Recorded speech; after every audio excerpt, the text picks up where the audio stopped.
我将婆婆和有妇之夫堵在我娘家房子主卧大床上，老公却觉得我不尊重他妈，把我打进医院。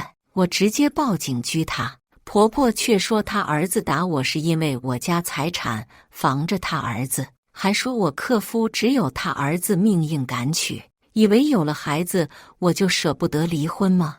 你们母子俩赶紧光屁股滚出我家吧！大家好，开始今天的分享之前，希望你能给人间烟火点个订阅，我将会分享更多优质的内容。推开我的主卧房门，看见大床上正激烈妖精打架的两具白花花肉体，我震惊地尖叫一声，关上房门离开家，奔向电梯口，按电梯的手都在发抖。老公罗毅亦步亦趋地跟在我后面进了电梯，小心翼翼地拉扯我的衣袖。老婆，我妈她……你闭嘴！我厉声打断她，整个人恶心的忍不住干呕。让你妈带着她的姘头滚出我家！没错，说出来可能没人相信，因为我也难以置信。刚才在我的床上激烈纠缠的男女，并没有我的老公。爱情动作片的男女主人公是我的婆婆和我女儿幼儿园同学乐乐的爷爷。你妈真行啊，偷人居然能偷到儿媳妇家，要是谁给她的，她是怎么进来的？他们到底在我床上搞过多少次？这个房子是我父母婚前买给我的，结婚这些年，因为需要我母亲帮衬着带女儿，我们三口一直住在父母家。这套房子我来过的次数，一只手都能数得出来。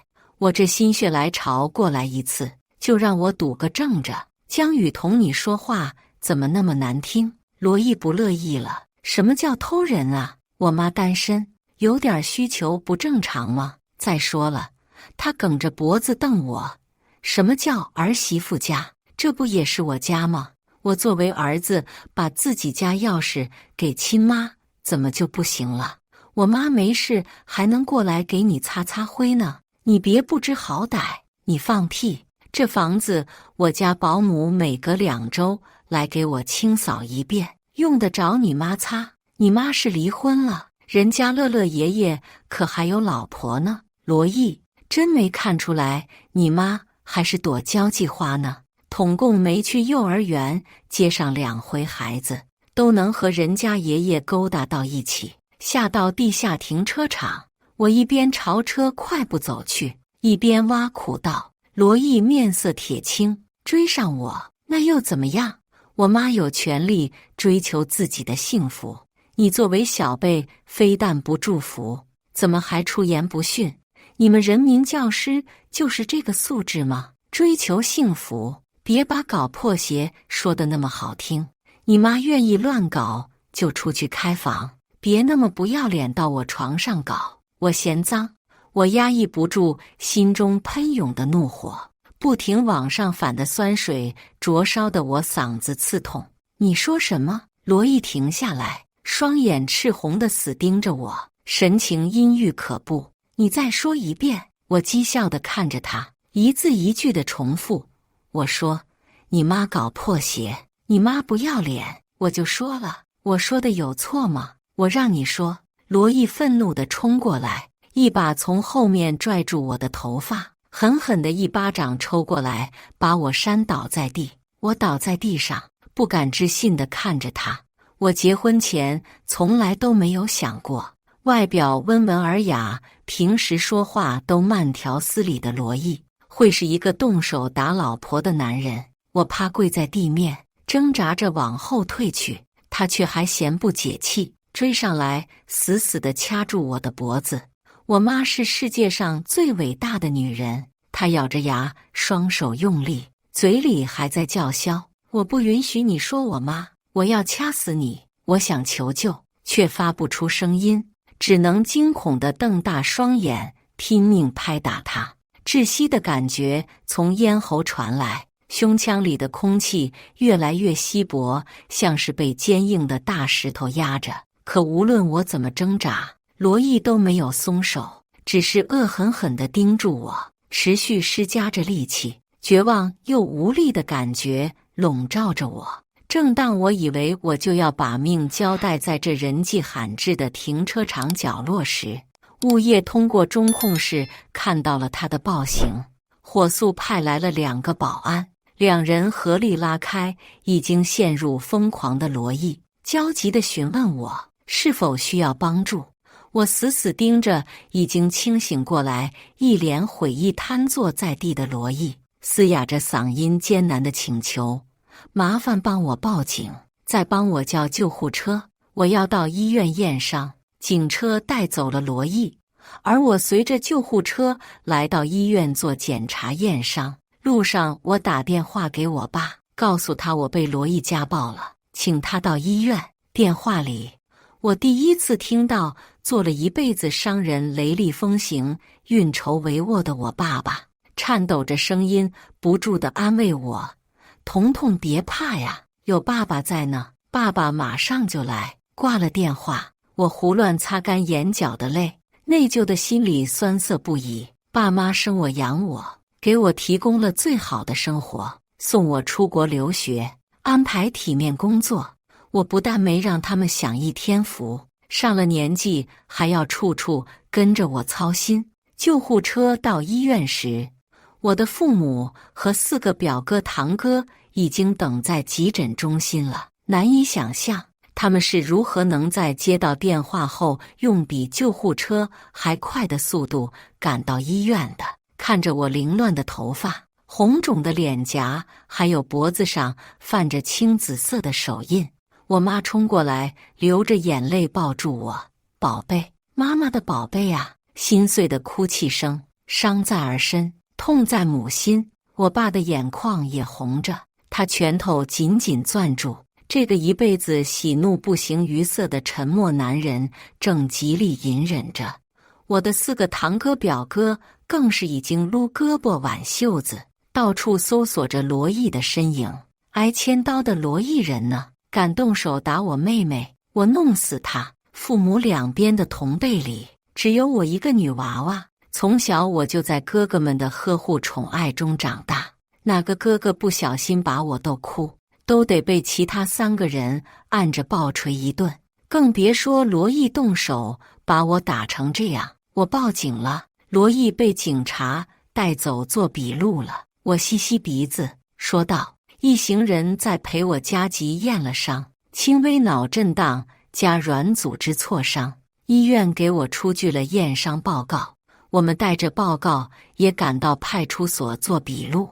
罗毅看到我来，声泪俱下地对我忏悔着：老婆，我错了，我是一时冲动，我再也不敢了，我给你跪下认错，我给你写悔过书行吗？一边做笔录的女警也在和稀泥，推诿着想按照家庭纠纷处理，不予受理。可我知道，这根本不是他的一时冲动，他根本就是一个喜怒无常的精神病。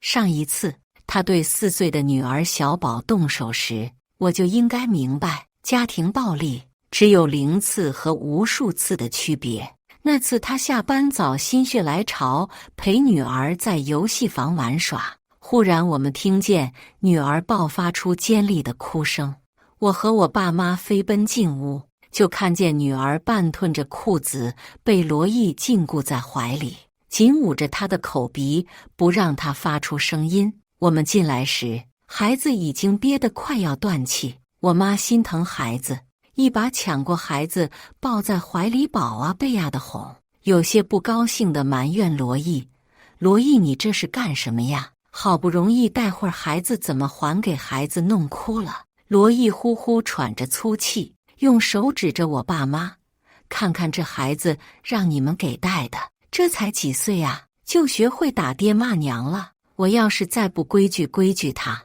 以后长大了不得杀人放火呀！罗毅，你怎么说话呢？我气得火冒三丈。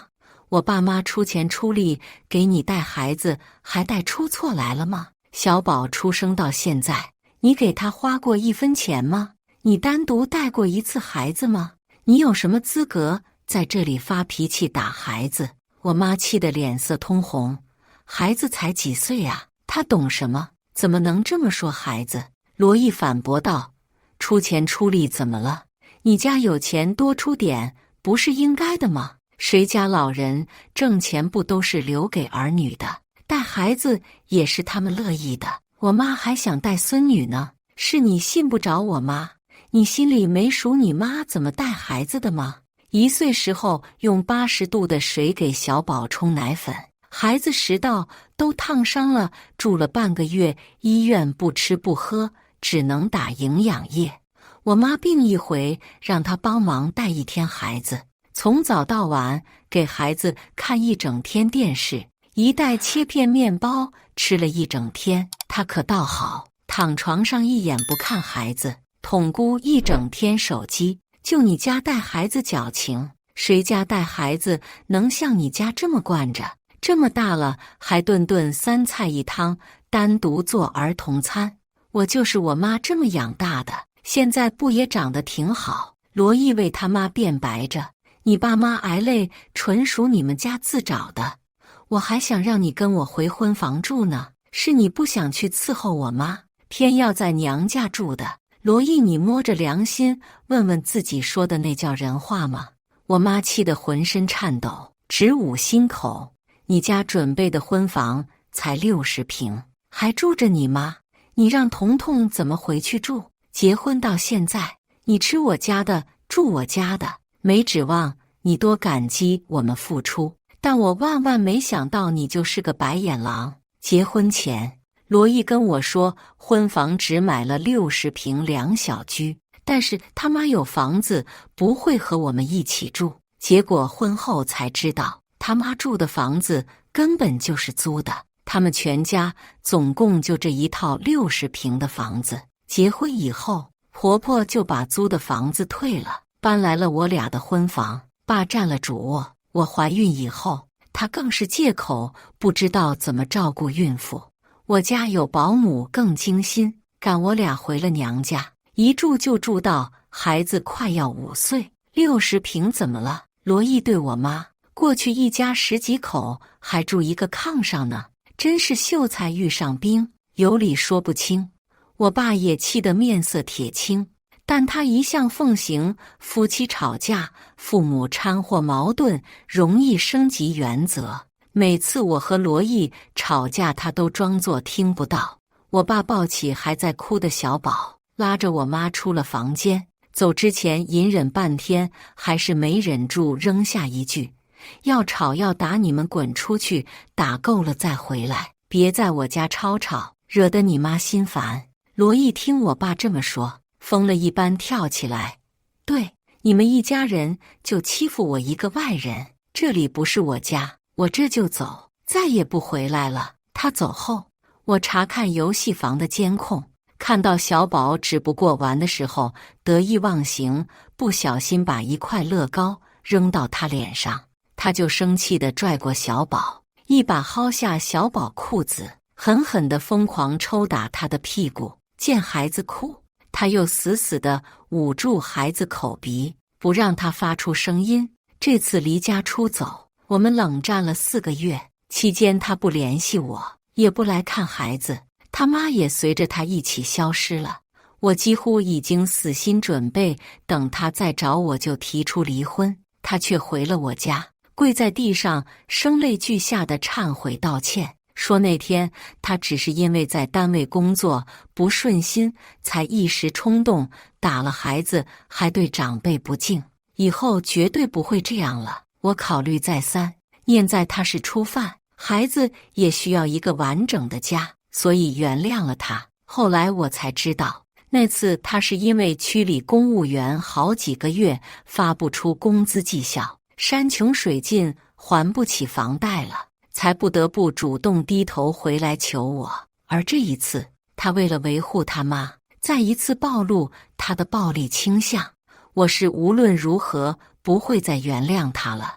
我坚决地对警察说，我拒绝调解，这是我的验伤报告。小区地库监控完整地记录下他对我施暴的全部过程。我现在要求警方出具家庭暴力告诫书和报警回执单。如果你们继续推诿，请给我出具不予受理说明书。此话一出，喧闹的调解室瞬间安静，几个民警面面相觑。一般家暴闹到派出所，也都是象征性的写个悔过书，也就不了了之了。但这件事在我这是原则性问题，我绝不姑息。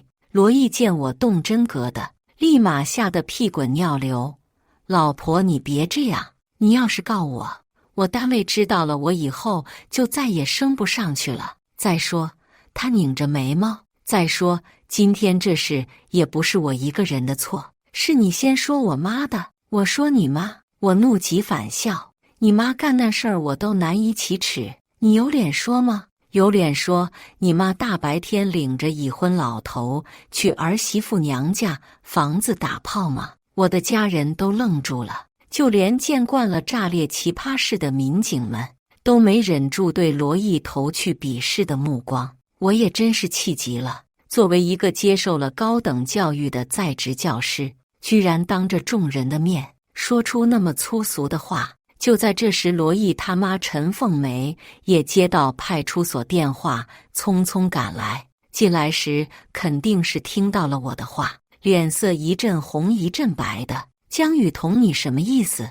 什么叫你娘家房子？你嫁给我儿子，这就是我儿子的房子，我当妈的去儿子家住2天，怎么了？陈凤梅不悦地对我说：“你可真是被惯坏了，一点事儿都不懂。两口子打打闹闹多正常的事儿，怎么还闹到派出所来了？你爸妈也是的，也不知道拦着你点。”他白了我一眼，又心疼在他儿子身上东摸摸西摸摸。儿子，妈妈看看你受苦了呀，看你找的好媳妇，一身公主病，不就是打了一巴掌吗？有什么大不了的？我哥嗤笑一声，一脚踢在椅子上。去你妹的，没什么大不了。来来来，你过来，让我打2巴掌，你看看算不算打打闹闹？你想干什么你？陈凤梅尖叫着向后躲，这里可有警察，你敢动我试试啊？又转向我，不赞同地说：“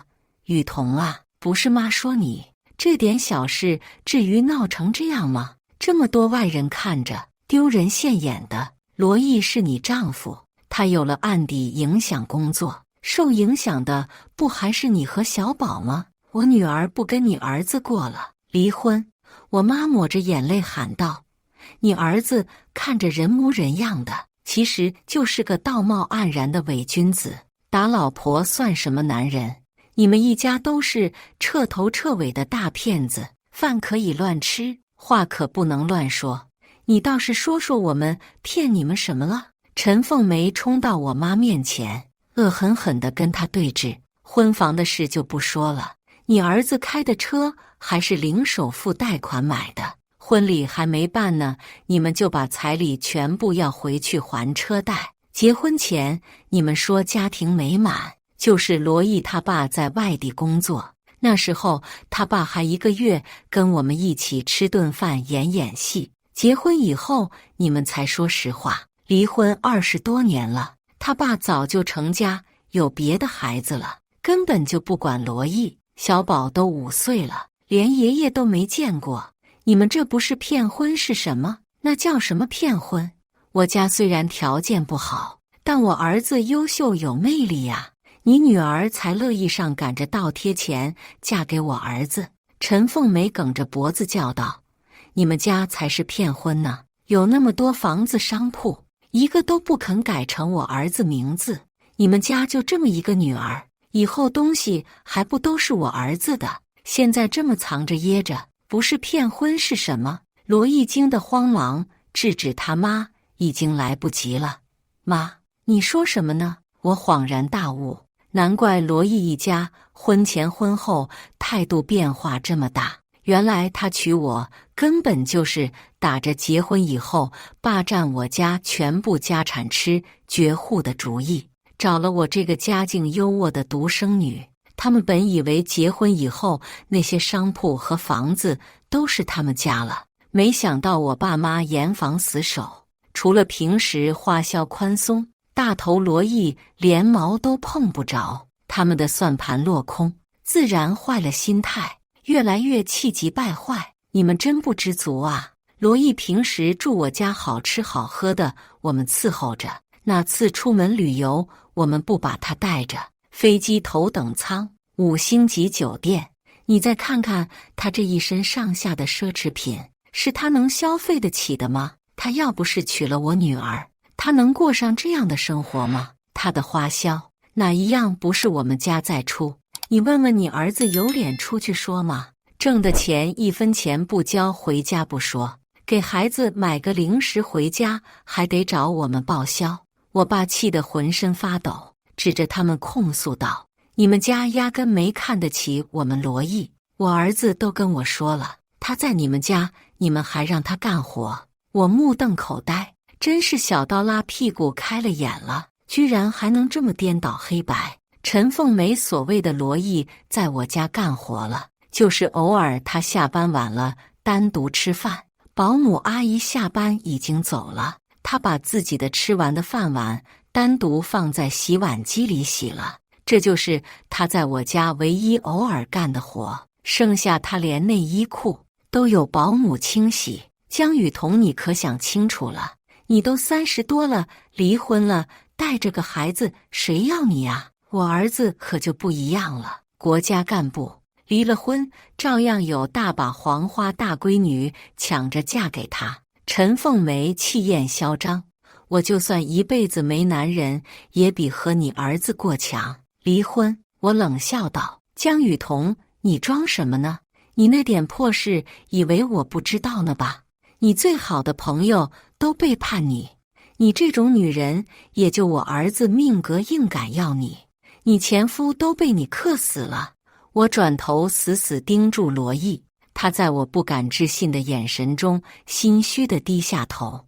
我的4个哥哥都是纵横商场的成功企业家，听了这话，再也忍不住心疼和愤怒，不顾旁边警察，冲上去就要打他们母子。我妈也抑制不住内心的痛苦，倒在我爸怀里失声痛哭。我这辈子最深的伤疤，没想到会以这种方式被再次揭开。罗毅并不是我的第1任丈夫，在他之前，我结过1次婚。我和前夫在一起9年，2家门当户对。我们高1开始背着家长早恋，高考后一起异国求学，研究生毕业后顺理成章定下婚期。可是就在我们婚礼前3天，他死了，突发心脏病，猝死在我从小到大最好的闺蜜床上。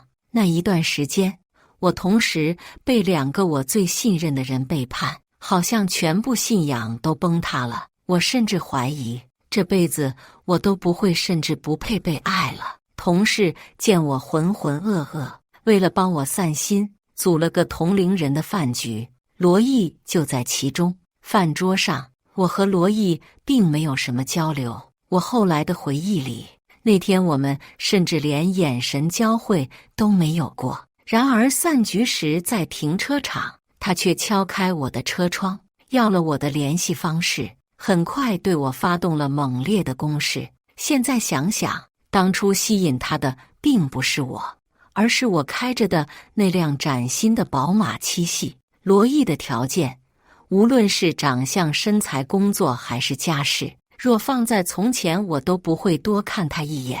可那个阶段的我，一颗破碎的心实在是太缺爱了，于是我动心了，答应他的追求前，我鼓足勇气对他说，其实我并不是你心目中那种美好单纯的女孩，我有一段不堪回首的过去。我把我的故事告诉他，他沉默地思考了很久，就在我以为他要放弃我时，他握住我的手对我说，我知道这件事是你最深的痛，这件事到此为止，我绝对不会再提起。我被他深深感动了。我和罗毅认识不到1年就结婚了，说来可笑，我当初那么快就同意嫁给他，很大程度是因为他的家庭。我那时觉得他的父母虽然因为工作两地分居，但相处时恩爱有加。我觉得这种家庭氛围教育出的孩子一定差不到哪去，结果就是他们一家人为了把我这个富家女骗到手，一起演了1年的戏。他父母早在20多年前就离婚了，期间几乎完全没有联系。我们婚礼刚办完，他爸就消失了，再也没有出现过。婚前，陈凤梅和蔼可亲，对我比我亲妈还要亲。我是初中老师，每天晚辅导前，他都会做各种各样的我爱吃的菜给我送饭，风雨无阻。可是婚后再也没有这样的待遇，甚至结婚后的第1顿年夜饭，桌上只有2盘白菜猪肉饺子，1盘猪头肉，1盘拍黄瓜，而我从小就一口猪肉不吃。那个除夕夜，我独自一人躲在房间里流泪，而他们母子俩却在客厅里看着春晚，满室的欢声笑语。在我的坚持下，派出所给罗毅单位发了告知书。虽然最后大概率会被定性成家庭矛盾，但估计他在机关里今后升职无望了。我知道，以罗毅母子俩的无耻程度，我想离婚不被8层皮都难。我把家里罗毅所有东西打包出去扔掉，还换掉了所有房子的门锁。这下他们母子就只能住在陈凤梅租的单间里了。罗毅的那套60平婚房，自从我在他和陈凤梅视频时无意当中看到他穿着我留在那里的睡衣后，就膈应的再也没去过了。后来这套房子被罗毅含恨卖掉，那时陈凤梅看上一套150平的期房，付了定金，可他哪有钱买，便把主意打到我身上。我自然是不肯用我爸妈的钱给陈凤梅买房子的，于是我和罗毅大吵一架，还闹到了我爸妈那里。我爸隐晦地提醒他，让老丈人给婆婆买房子太不妥，他却一脸不屑地对我爸：我没用你的钱，我准备用商铺的租金给我妈买房子。我爸当时都气笑了，那商铺是谁的？是你的吗？那是我的。后来我家坚持不松口，罗毅只能先卖了婚房，贷款给他妈买了那套期房。罗毅不肯协议离婚，我便跟法院起诉。我知道他们母子不会善罢甘休，却也没想到陈凤梅会豁出去面子，在最热闹的放学时间到我们学校大闹。我在办公室忙着批改学生月考卷，还是同事犹豫着过来告诉我：姜老师，你婆婆好像在门口呢。我跑出去的时候，人群已经团团围起来了，有学生，有家长，还有看热闹的路人。陈凤梅就站在人群的中心，声音尖利地喊着：姜雨桐，你这个不守妇道的东西，快给我滚出来！各位家长同学们，你们快来看看呐！教师队伍有什么样的败类？这种人还好意思说为人师表？你们放心把孩子交到他手上吗？家事被大庭广众闹到学生和家长面前，我只觉得所有的自尊都被人扒下来，反复踩着，无地自容。大家快来评评理啊！我是这位姜雨桐老师的婆婆，她蛇蝎心肠，好狠毒的心啊！把我和我儿子赶出家门，还不让我们见孩子。陈凤梅像发了疯一样，指着我控诉道。人群里已经有人对我指指点点了，剩下的人眼神里也全是鄙夷。我大步走向陈凤梅，面无表情地质问她：你说我不守妇道，我是怎么不守妇道的？我是外面偷人了，还是家暴你儿子了？陈凤梅一愣，不管不顾的撒泼，继续说：你报警抓我儿子，还举报给他单位。我冷笑着大声说道：他把我打到医院，这是刑事犯罪，你跟大家说说呀，我为什么把家门钥匙都换了？是不是因为你带着你姘头到我娘家的房子里鬼混？我不让你见孩子，小宝天天在幼儿园里，你要是真想见孩子，怎么会没机会？是你们本来就嫌弃她是个女孩，不愿意多看她一眼吧？”周围人议论纷纷，有人直接鄙夷道：“真是为老不尊呐！怎么想的？连开房钱都舍不得，去儿媳妇娘家房子里胡搞，还重男轻女呢？什么年代了，房子都没有呢，还当自己家有皇位继承呢？”陈凤梅有些尴尬，随即又趾高气扬地炫耀道：“我家条件不好又怎么样？我儿子是国家干部，吃皇粮的。我儿子有本事，要不然你这富家女能死乞白赖地扒着我儿子吗？”我盯着陈凤梅讥讽地笑：“就你那废物儿子，没有我他还不知道在哪个工厂拧螺丝呢。你回去问问你儿子，笔试封闭集训15万是谁拿的？面试托关系那30万又是谁拿的？你儿子给孩子花过1分钱吗？你再看看你儿子吃的穿的用的，哪一样不是我花钱养着的？我就是养条狗，还得没事儿对我摇摇尾巴，他还敢动手打我。还有上次你酒后偷我车钥匙开我车肇事被交警查酒驾，还是我爸找人把你捞出来的，记录我还都存着呢，我随时把你送进去蹲半年。”罗毅他妈自知理亏，被我一顿羞辱气得说不出话来，涨红了脸，对着我就要扬巴掌。你敢跟婆婆这么说话，反了你了！我这就替我儿子好好教训教训你。手还没来得及落下，就被我一把稳稳攥住手腕，甩到一边。他一个趔趄向后倒去，正倒在闻讯赶来的罗毅怀里。陈凤梅看见他儿子来了，立马渲然欲泣地装可怜：“儿子，你看你娶的好媳妇，她现在都已经骑到妈妈头上了。”我在心里冷哼，这一套我太熟悉了。陈凤梅最擅长的就是争宠，经常打电话给罗毅说自己这疼那疼，给儿子叫回去陪他。前年疫情期间，我们全家除了罗毅都中招了，小宝高烧不退，喉咙发炎，难受的一哭就是1天。我们其他人也病得强撑着，也爬不起来。陈凤梅却在这时跟罗毅说自己头晕，需要照顾。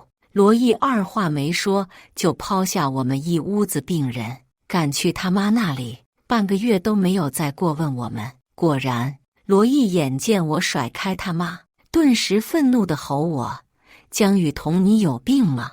你别以为你家有俩臭钱就能让我任你摆布了，你想都别想，100个你都拿捏不了我。离婚就离婚，你别后悔。我就是找个农村的也比你强，起码他能天天给我伺候我妈。”一旁看热闹的大哥不赞同地点他：“兄弟，给咱男人们留点脸吧，软饭哪有这么硬吃的？”罗毅瞪了大哥一眼，见大哥人高马大，凶神恶煞的，到底是没敢吱声，转向我，眼神阴毒地威胁道：“江雨桐，你等着，敢搞我，我肯定让你付出代价。”我想到罗毅不会善罢甘休，却没想到他仗着不要脸可以这样糟践我。没几天，微博热搜上出现了知情人士的匿名举报：某某中学在职教师江雨桐违规开设课外补习班，乱办班、乱补习、乱收费，造成恶劣社会影响，严重损害教师队伍的良好形象，希望省市相关教育部门督查核实。附带几张我进入不同学生家单元门的照片。这条爆料被有心人买了热门，热度节节攀升，讨论热度空前。我内心恶寒，我是什么样的人？我有多么热爱我的职业？罗毅是最清楚不过的，他却不惜用这样的方式毁了我的事业和信仰。吃瓜群众最痛恨这些，评论区都在讨伐我。这种害群之马，滚出教师队伍，就是有些恬不知耻的老师为了谋取私利，课堂上不讲课，专门留着课后讲。我委屈地流下眼泪。这种事情，我就是有100张嘴也说不清。就算相关部门查清楚了，被投诉也是癞蛤蟆爬上脚，纯恶心人。清白再也不会有，事情却马上就有了反转。我的学生家长们集体凑钱，高价买了热搜位，为我平反。江雨桐老师是我们见过最好的老师，他的确经常帮学生课外补课，但完完全全都是义务的，没有谋取1分钱私利。江老师来学生家里义务补课，是因为不想孩子把时间都浪费在路上。我给江老师补课费，江老师根本不收，给他充电话费，他又给我充回来了。就连我过意不去送到学校的水果，孩子也说江老师洗了切了，给全班同学分了。这样的好老师怎么能受这种不白之冤？我们家长已经联系了省市区各级教育部门，严查此事，坚决要求还江老师一个公道。评论区除了一部分杠精，也都在为我说话。我跟女主一个高中，人家正经白富美呀，家里的房产证摞起来都能砸死人，哪里会差这点补课费呀？纯纯为爱发电，感动。教师队伍多来点江老师呗。教育局也为我发布了公告，声明是有人因为个人恩怨打击报复。我也收集好证据，请了律师。网络并不是法外之地，只要做过就会留下痕迹。任何人都需要对自己的言论负责。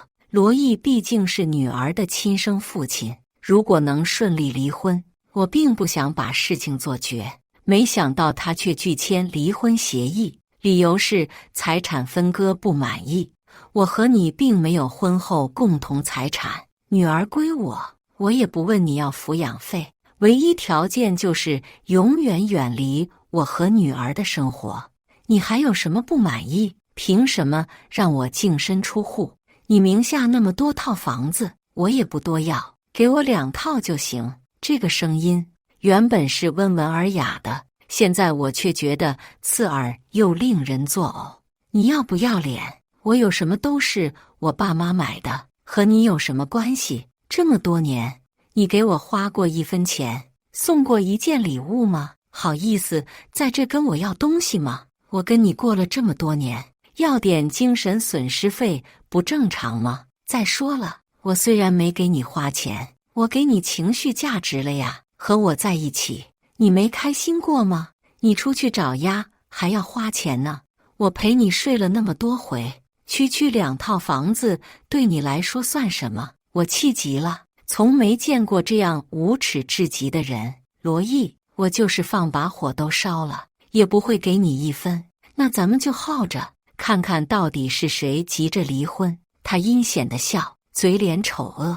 我知道他现在狗急跳墙了，他的工资只够还卖婚房后买的那套房子的房贷。结果开发商暴雷，房子盖了1半就停工了。他不光收不到房子，还要继续按时还贷。